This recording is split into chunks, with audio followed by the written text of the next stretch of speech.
the mainstream even is starting to pay attention, because I think they know that there's a stronger than likely chance that in the time period in the cycle we're in right now, that we're going to have a major solar event, even within our lifetime as a bunch of, older middle-aged people.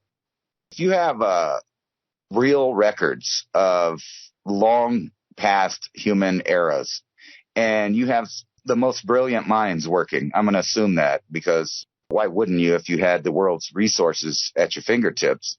You would have the smartest people that aren't really known working, or even the ones that are known, working behind the scenes to give you an accurate depiction of the cycles, how they overlap, what happens afterwards, beforehand, and then you would do your betting, like put options.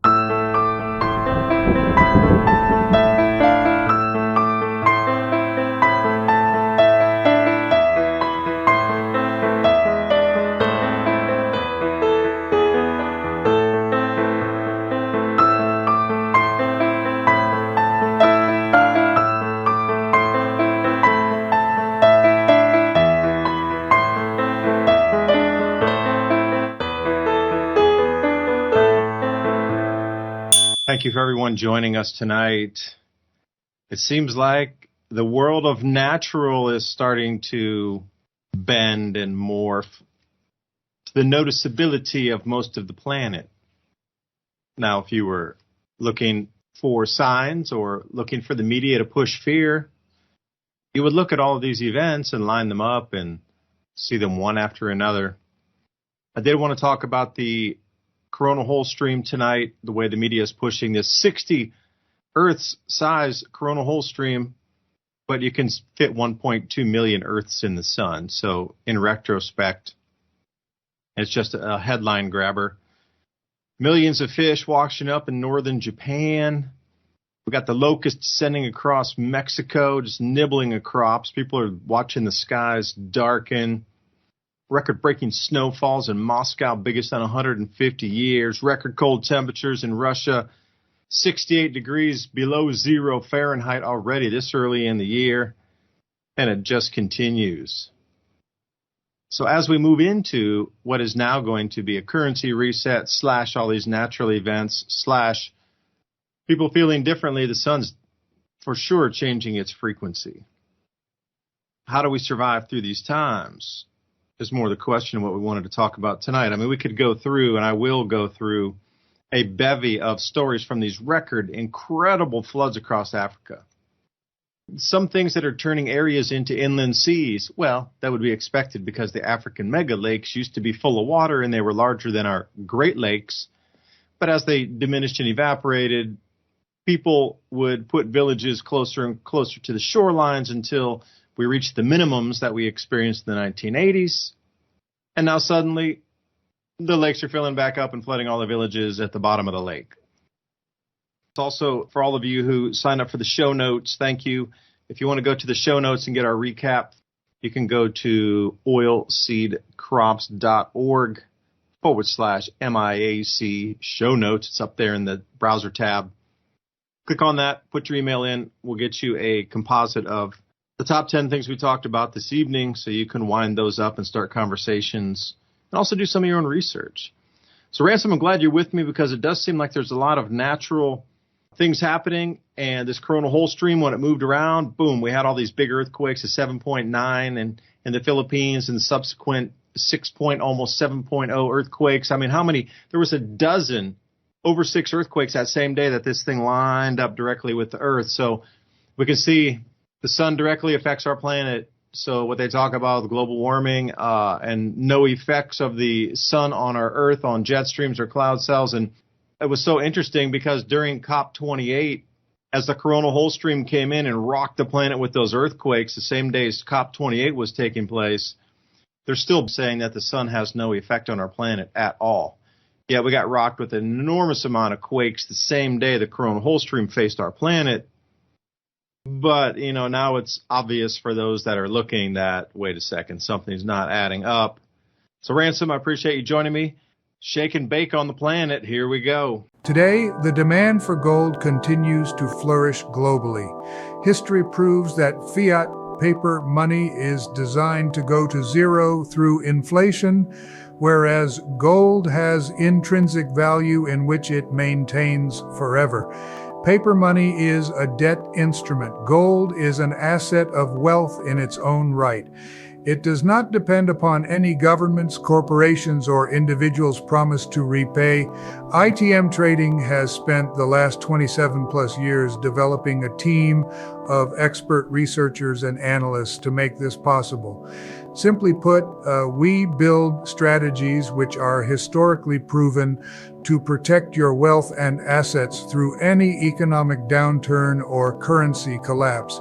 Schedule your free gold and silver strategy call 866-834-1422. That's 866-834-1422, or go to learn.itmtrading.com/MIAC.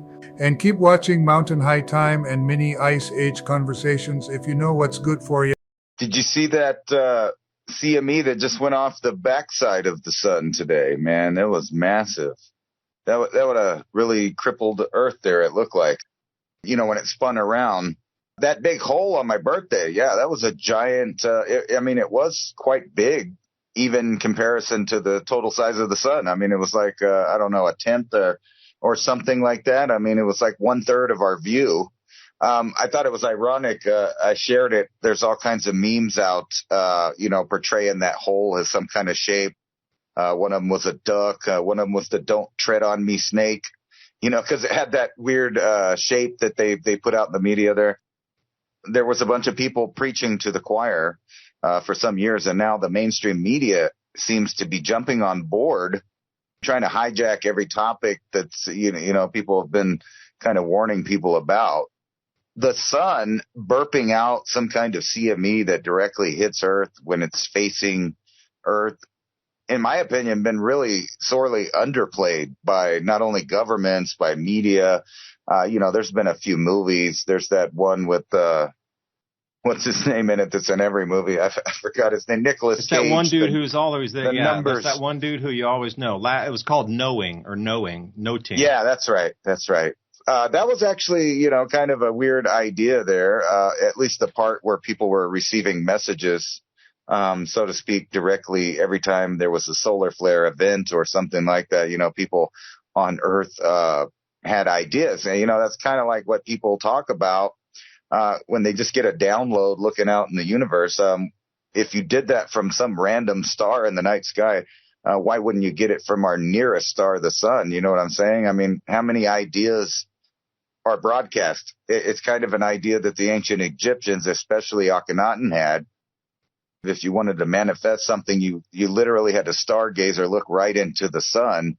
And the whole era there was when they moved over to a monotheistic idea. So he was like a big revolutionary at the time, telling people there was only one God per se, and then that manifested kind of the last 2,000 years on Earth. So what a cycle to be in, where the mainstream even is starting to pay attention, because I think they know that there's a stronger than likely chance that in the time period, in the cycle we're in right now, that we're going to have a major solar event, even within our lifetime as a bunch of, older middle-aged people. I don't think it'll just be like Gen Z that sees it. I hope not, because they are lost. The older people than them that would be around would be the millennials, Wow, what a future to think about. It's, in my opinion, been underplayed. And any bit of research into the infrastructure of the U.S. and other countries when it comes to how much or how not at all they prepared for an event from the sun to happen, you would realize that I think that what you call infrastructure to the elite, to the people that are controlling things, is a temporary setup. Like when you pitch a tent at a base camp before you actually build the house and build the real infrastructure. That's how they view the electric grid and the infrastructure that's currently around the world. And I think one of the major points of this reset is after they reduce the amount of people, they are going to promise the next generation some of the most extravagant human projects to build things. And I think this kind of falls into that line because they're going to have to promise to the leftover people of the world, if this event happened, why they didn't do anything to prepare for it. And I think the answer to that is they did prepare for it, just not in the way that benefits the human beings living on the planet right now. They set it up to benefit, a small segregated, hand-picked class of people that will be picked. We got dumbs all over the place. They have redundancy, continuity of government programs, I'm sure, that no one will ever even know about. And then there's some public ones that you can look into. And when you look into the public side of things, you realize it's really seemingly set up to fail. They did not do any redundancies really to back up the infrastructure as far as we have it now, like where there's a bunch of power lines, substations, transformers, etc. All that stuff's going to be toast and it'll be out. And I think it's really bizarre that a few years ago, I don't know much about it. Maybe I should research it more, but I know this much, that a group of armed men seemingly was practicing doing something that they had a lot of knowledge about. And the reason I say that is the places that they actually struck with gunfire crippled the power station there. So it was like a practice run or a dry run. And, I think there are some really nefarious plans out there as far as North America, South America, Europe, to bring them into a more destabilizing phase in their existence. And when you look down in South America right now and you look at Maduro, openly saying that he's going to invade the next country over, and everybody else is saying, whatever. I mean, who cares about that country? I mean, most people don't even know it exists. Right there on the map, it's Guyana, or I'm not sure how you pronounce it, right? How they pronounce it, but just think about that. There's tin pot type dictators right now that we saw it coming, that was going to happen, obviously, to Venezuela, the way that it went down and turned socialism and then turned into a hellhole, and now they're already trying to expand out to get resources that they've swindled with their obviously meant to fail government system there. And then it's weird that the people of Venezuela even put up with it. That guy's not, I think he's actually a Colombian, he's not even from their country. That's going to start things going on. Watch it. And you mark my words, you're going to see stuff in the news about other countries in South America starting to act about the upcoming emergency that's going on in northern South America. And then meanwhile, we have the thing going on in the Middle East, and then we have Europe that is ready to be set on fire, obviously. And you can see that the people of the individual countries are rethinking this idea of nationalism, and maybe they might revert back to the style of government that they wanted before. And if not, they're going to be handed a bunch more destabilization, which I think you can kind of see in the works for the U.S. too. Let me wind you back to the sun, the coronal hole stream, and the reason we titled tonight's episode, Why is the Media Getting the Whole World to Look at the Sun? It's going to be the blame and the linchpin, for a better term, for the takedown of the internet and the collapse of the electrical grid system. Will these things be purposeful, or will they be amplified from the sun?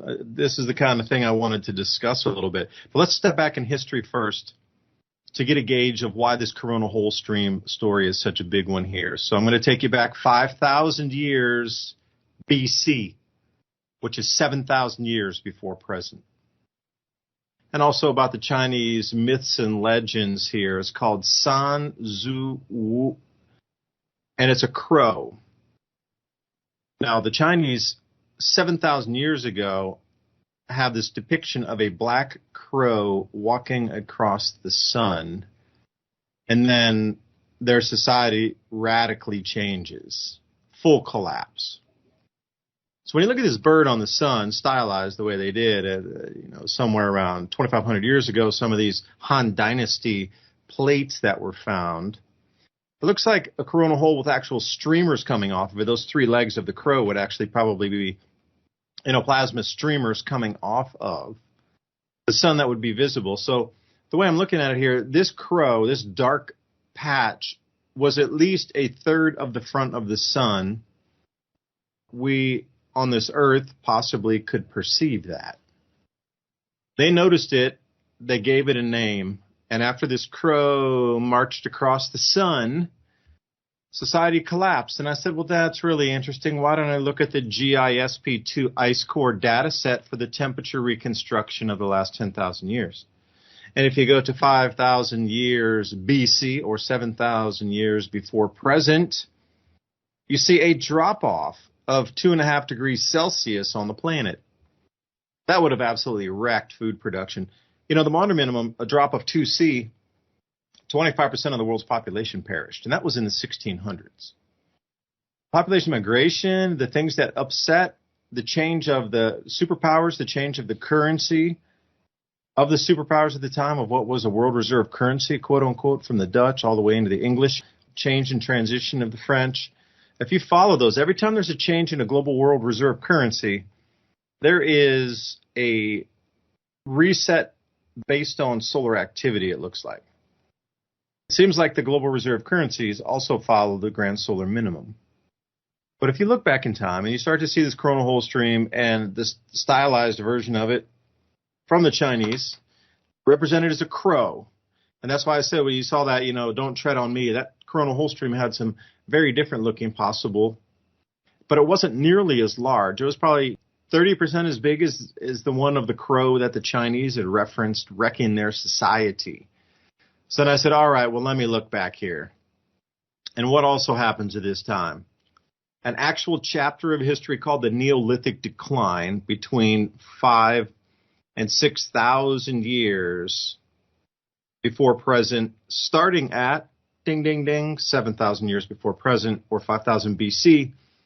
The Neolithic Decline, a rapid collapse in populations, 3 to 4,000 BC. And what's happening there? Then they start to come back around, 5,400 BC. These settlements kind of rose back up, and then they were abandoned, the population declined, and then suddenly they tried to explain it from communicable diseases. Would that be something to do with galactic cosmic rays that changed DNA or allowed something to sweep through that it weakened the immune system of the entire planet, including plant, animal, and human life from dense cosmic rays? Because you look at these chapters of history matching up. Okay, a full bevy of information about the Neolithic decline overlaying with what the Chinese had seen on the sun is the beginning of that cycle time. So if you actually look at the GISP2 ice core data set, it takes about from, say, 7,000 years to good 300 to 400 years for that drop to complete. So you're talking about wipeout of a 300-year period that just collapsed society. That was referenced as the beginning point again, and then stretched into the 6,000 years ago prior time. So what is this? I mean, how many chapters of history do we have to look at and start to overlay before we start to see something significant is occurring on the sun that occurs again? Catastrophes rock the planet, whether it be comets inbound sending trails of debris across the planet that have bacteria from outer solar system. Is it, Earth impacts? Is it the mega quakes? Because if we had these 7.0 plus earthquakes and a bunch of 6.0s rocking through the Pacific and different parts of the world because of that minimal coronal hole stream that was only 60 Earths big. And the way they try to frame this thing too, and I keep pointing to it, they are pre-priming you. They are programming, pre-planned programming for your mind. They keep pointing us back to the sun. How many, and I'll ask everybody out there, prior to like the year 2020 or 2021, you never really saw that many articles about the sun, solar activity. Now these articles about the solar cycle ending early, 3 years early, 2 years early, whatever early. Now they're pointing you up to the coronal holes. Now they're talking about coronal mass ejections that could wipe out a Carrington event. Like, there is so much information outside the norm that it's piling up in predictive programming right now to get the Earth to continually look at the sun. Now, before, they would not have you look at the sun with a 10-foot pole. Don't look at it, because then you could equate it with the global warming narrative and go, wait a second, sun's driving the climate, bro, not your SUV. But what I find so interesting is coming into COP28, where now they want to reduce meat consumption, and 13 nations have signed off to instantly cull most of their meat production, and the United States is one of them. So when you look at the reductions in the cattle herds right now, it's not because of disease, not because of this, that, or the other, the feed getting too expensive. It's because the U.S. signed on to reduce its agriculture. And we went through that list of 13 last week. Now, they didn't sign on to completely gut crop production as of yet, but they are signing up for nitrogen reductions in fertilizer inputs into the system. But the lowest hanging fruit is the cattle production. So you're going to start to see places like France, places like Brazil, the United States, they've all signed on to this to instantly cut some like 80% of cattle production out of these countries that have signed up to this due to methane emissions, etc. So here we sit in COP28, and the media across the planet keeps directing us to look at the sun on what a massive effect it has on the earthquakes, what a massive effect it has on possibilities to wreck our electric grid and do such damage to set us back to the Stone Age. But there's still that disconnect between the power of the sun electrically and what it does to storm systems in terms of electrical discharge, like massive lightning fronts, amplification of storms, in terms of convexity and how those thermals will build on themselves, amplifications of hurricanes, cyclones, typhoons, etc., due to that electric connection from the sun to our Earth. When you see massive amplification, you know, that's a direct Earth-Sun connection there along a magnetic field line. That electric is running down there. So you just can't see it in space. Although this last solar storm, this last CME that came by, you could actually see the stylized vision of when you look at Earth's magnetic field, you can see those lines wrapping around the planet. Well, you could actually see that in the sky with the red aurora wrapping down those in just the most massive. They were bending on like the most perfect example of a stylized magnetic field line, but you could watch the red rope going up into the atmosphere on that curvature. So now there's all this information coming together that the sun is definitely amplifying, destroying whatever on the planet. But out of the other side of the mouth, they're still trying to feed you that the sun has zero effect on our planet and it's only CO2 driving temperature changes. There's a disconnect here. So I think they're in a shifting mechanism and mode right now. One part of the world is going to take and try to still run with this. It's too much methane emissions, too much nitrogen, it's too much CO2. But the other half of the world is starting to break away. Like we're coming into a split right now. And I don't know what the timing is, why. Obviously, we're going to get more solar activity and solar storms and auroras and different strangeness. But there's still that disconnect of sun driving climate. It does seem like there's a break in the wall. The dam has a couple cracks in it, and I see that one dude with his fingers try to stop the dikes from overwhelming the towns here. I think we're at this rollover juncture. It seems like there's two conflicting messages, and it's confusing people enough to start to ask questions like things aren't adding up on the CO2 side of anything, because the entire world's media is pushing everybody to look at the sun in conjunction. I don't know if you're seeing the same thing, but it's very weird, the messaging going on right now. Yeah, I actually have seen a lot of articles about the sun. And, you know, like when I do my shows, I don't really cover it. I kind of watch other people's, what they think, where we're at in the line of cycles. If you want to take a look at the end of the Mycenaean Bronze Age, again, big, huge temperature drops. If you're looking 535 AD, which you reference quite a bit, 1,500 years prior, and you get that massive drop off of a good 1.5 degrees or more Celsius, probably almost 2 degrees in just, 30 years. It just drops off with all the volcanic activity and cooling temperatures. And, everywhere you look, drop off the Minoan warming period, say, 3,500 years ago before present, and it just drops straight off a cliff, 3 degrees Celsius. And then, you get that massive drop off 8,000 years ago where that was about the biggest drop off in temperatures outside the Younger Dryas era. And whoever had reformed society that had lived through the cataclysm 12,000 years prior, they got the knees knocked out. 8,300 years or so prior to now, it just drops straight off 2.5 to almost 3 degrees Celsius. That's an agricultural destroyer right there. So Norman Rockwell's Freedom from Want painting depicts one of the most peaceful scenes in American life as a family gathers around a holiday dinner table to give thanks, eat, talk, laugh, and share in an abundance of blessings. While this great American tradition will play out in the coming weeks, a hunger catastrophe is unfolding around the world, putting even the simplest of meals out of reach for a growing number of individuals and families around the world. Right now, nearly 1/3 of the world is food insecure, with over 828 million people going to bed hungry each night. 149 million children experience stunted growth and development due to a chronic lack of essential nutrients. As many as 50 million people in 45 countries are at immediate risk of famine, and more than 45 million children suffer from acute malnutrition or wasting, a devastating condition where a child's body is so starved of nutrients it begins to consume itself. These numbers are staggering, and behind every one of them is a real person. More than 44 million people in the U.S. face hunger, including 1 in 5 children. Millions of people in the U.S. don't have enough food to eat or don't have access to healthy food. This is a big problem, but together we can solve it. Although it isn't always obvious who is going without food or facing food insecurity, it might be your friend, your grandparents, or a coworker who is struggling to put food on the table. It could be a neighbor, the friendly elderly couple down the street. Maybe it's a single dad or mom who might need help. We all have tough times.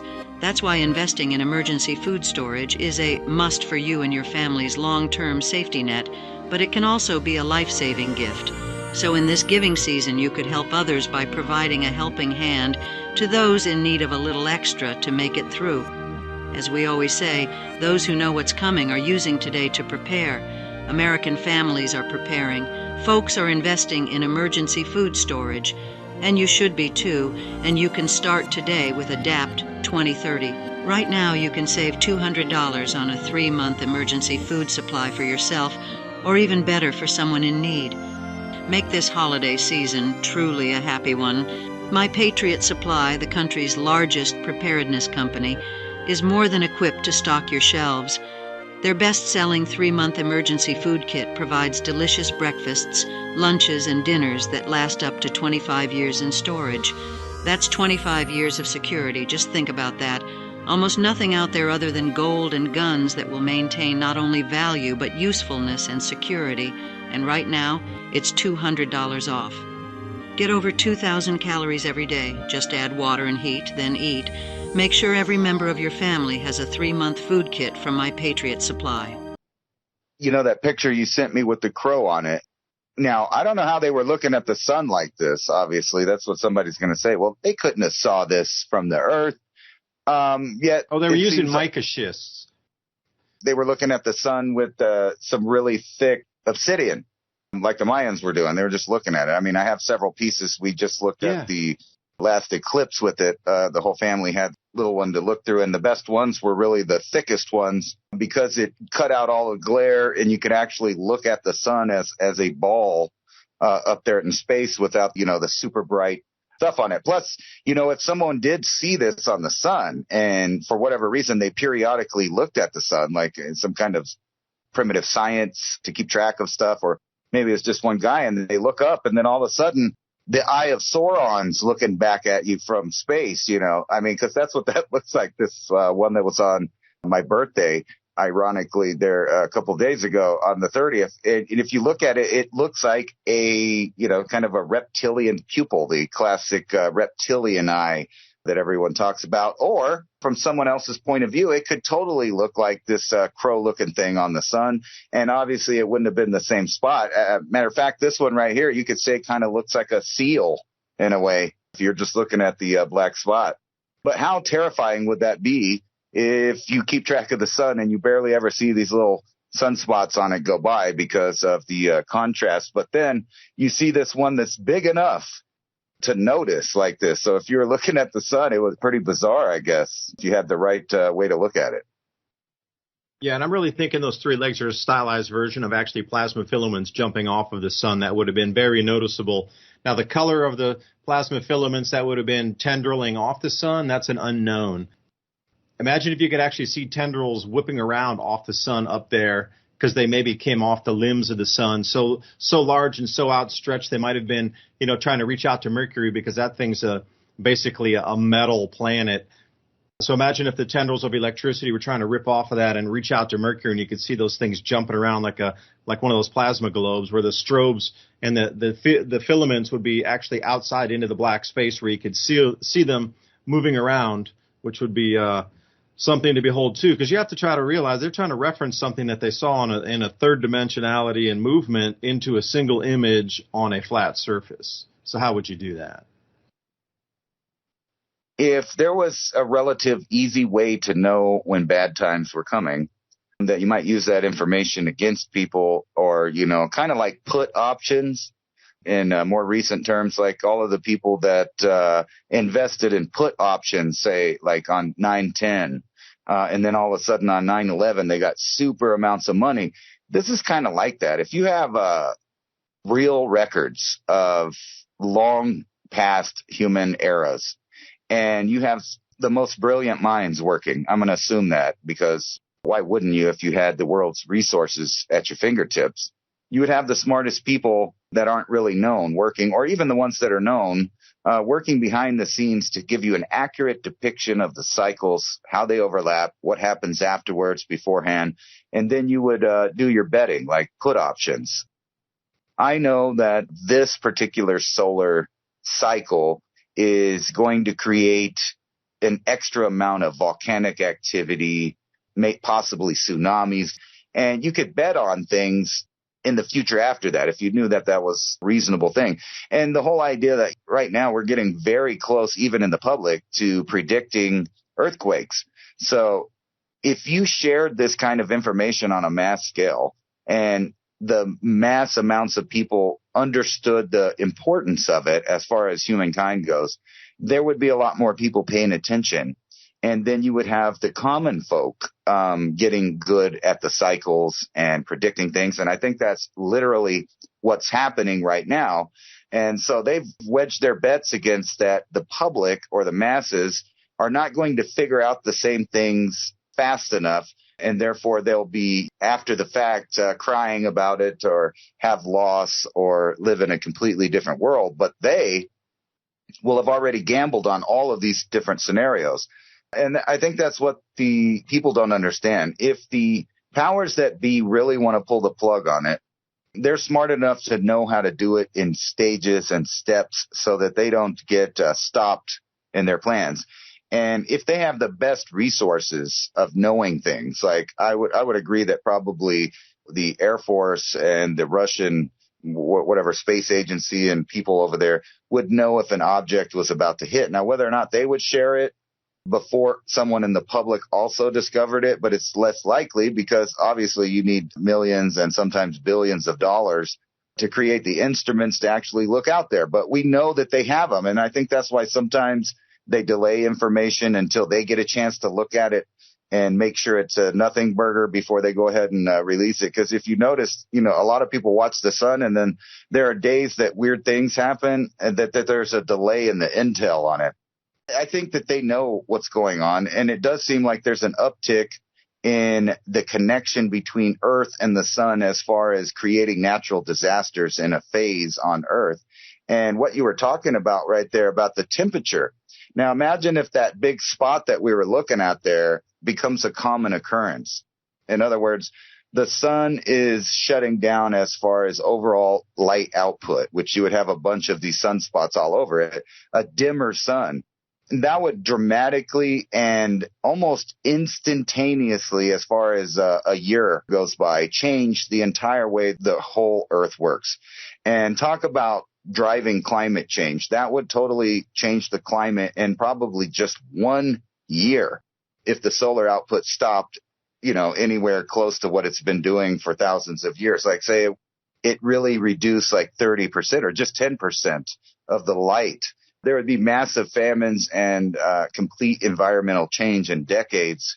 and you wouldn't even recognize the old world. So what a perfect time, if you knew something like that might happen, to plan around that with your continuity of government and set the world ablaze, gather the actual resources, or at least the control of the resources, and then let everybody stay distracted with false media, entertainment, and strife.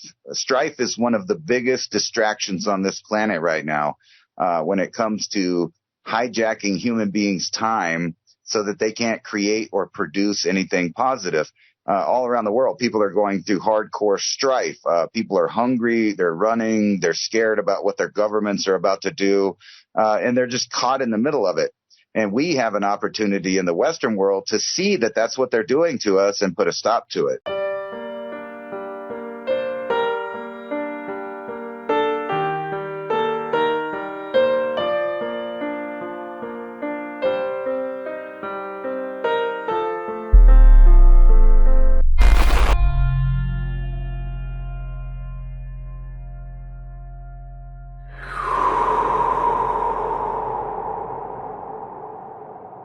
That's very dirty.